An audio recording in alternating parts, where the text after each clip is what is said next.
Hello everybody, it's just Boz, and in this video we're going to show you how you can go ahead and download GTA 6 here on the PS5. This feature has now been available since May, so it's been around for a little bit, but it is super easy to go ahead and do. That being said, make sure to like this video, subscribe to the channel with all notifications on, and share this with your friends so they can also go ahead and download GTA 6. But essentially, all you need to go ahead and do in order to do this is get onto the PlayStation home screen, just like so, and scroll over until you find the PlayStation Store section. Now, since GTA 6 is like super trendy right now, it's actually popping up at the very top. But if it's not up at the very top for you, scroll all the way on this side till you find the search icon and go ahead and search for GTA 6 on here. Even just searching up GTA is going to get it to pop up. But essentially, scroll over till you find GTA 6, click on it just like so, and you're going to see the option to wishlist GTA 6. You're going to want to go ahead and do this just like so, because what this is going to do is as soon as the official download does happen for pre-orders for GTA 6,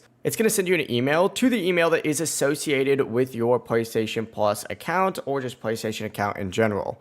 So make sure you wishlist this, and then as soon as the pre-orders and downloads become available, you'll be able to download it immediately. You can even download it through the app, which is super convenient. But it really is as simple as that. If you guys have any questions, don't hesitate to ask us down in the comments below, and remember to like and subscribe for even more GTA 6 tutorials just like this. Have a great day.